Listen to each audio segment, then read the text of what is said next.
नमस्कार दोस्तों, बहुत बहुत स्वागत है आपका। आप देख रहे हैं क्रिएटिव विजन न्यूज का एक्सप्लेनर और आपके साथ में हूं शबाब। बहुजन समाज पार्टी उत्तर प्रदेश में 27 के चुनावों से पहले लगातार अपनी जमीन की पकड़ को मजबूत कर रही है। लगातार बूथ लेवल पर, लगातार ग्राउंड पर बसपा के कार्यकर्ता जुटे हुए हैं, डटे हुए हैं और मायावती भी लगातार लखनऊ से दिल्ली तक बैठकों के जरिए फीडबैक ले रहे हैं। इसी बैठकों के चरण में 7 फरवरी को लखनऊ में, यानी कि सैटरडे को लखनऊ में मायावती ने एक बड़ी बैठक बुलाई। बैठक बहुत इंपॉर्टेंट है दोस्तों।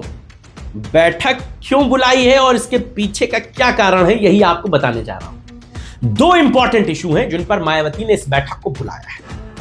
पहला, विधानसभा के जिम्मेदारों को इस बैठक में बुलाया गया है। यह एक बहुत लंबे समय के बाद बहुजन समाज पार्टी में विधानसभा के जो अध्यक्ष होते हैं, वहां के जो जिम्मेदार होते हैं, उनको इस बैठक में बुलाया जा रहा है। यह बात यह बताती है कि मायावती अब हर चीज पर करीने से काम कर, उनसे वहां का फीडबैक लिया जाएगा, क्योंकि विधानसभा का जो अध्यक्ष होता है वो प्रत्याशियों के चयन में बहुत इंपॉर्टेंट रोल प्ले करता है। एक बात। दूसरी बात, बहुजन समाज पार्टी जिन 2 वोट बैंक पर अपना अधिकार समझती थी, जिनमें पहला दलित वोट बैंक था, दूसरा मुसलमान था, इन दोनों के ऊपर मायावती का कंट्रोल कितना रह गया है, कितना मायावती के हाथ में ये दोनों वोट बैंक हैं, इस बात को भी कल होने वाली बैठक में भांपा जाएगा। 7 फरवरी को होने वाली बैठक में आंका जाएगा। इन बैठकों में ओवैसी के नाम को लेकर के भी चर्चा तय है। जी हां, बहुत सारे विधानसभा के जो नेता हैं वो हमको ये बता रहे हैं कि बहन जी तक ये बात करना बहुत जरूरी है कि ओवैसी का जो राजनीतिक कद बढ़ रहा है, उत्तर प्रदेश ही नहीं देश भर में, जो वो एक मुसलमानों के बड़े नेता के तौर पर अपने आप को एस्टैब्लिश कर रहे हैं, अगर आपको बीजेपी के खिलाफ चुनावी रणनीति में सफलता हासिल करनी है तो आपको ओवैसी के साथ जाना पड़ेगा, गठबंधन में उन्हें लेना पड़ेगा और इन बातों को ध्यान में रखना होगा कि या तो हम ओवैसी को लें, उनके साथ गठबंधन जाए, और अगर नहीं जाते हैं तो हमारा विकल्प क्या होगा।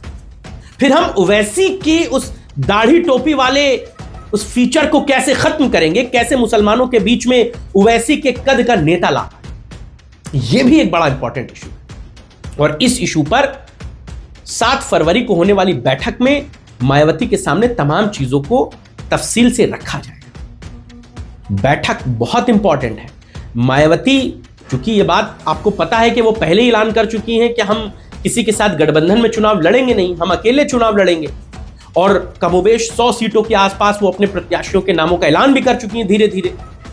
हालांकि वो पब्लिक डोमेन में आपके सामने नहीं आ रहे हैं, लेकिन ये बात अंदर खाने से बसपा में है कि जो प्रत्याशी लड़ाऊ है, जिताऊ है, उसको मायावती की तरफ से ग्रीन सिग्नल मिल चुका है कि जाइए आप तैयारी कीजिए, फॉर्म ए भी आपको मिलेगा, जब समय आएगा आपका नाम घोषित कर दिया जाएगा।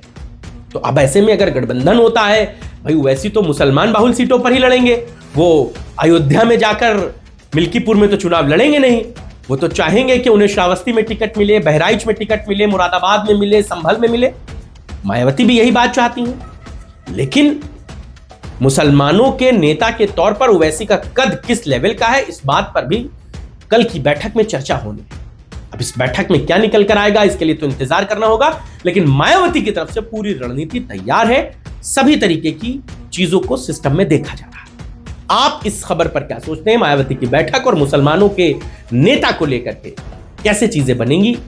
आपका नजरिया क्या है, आपकी राय क्या है, मैं बताइएगा। आपके राय और विचारों का हमें इंतजार रहेगा। नमस्कार।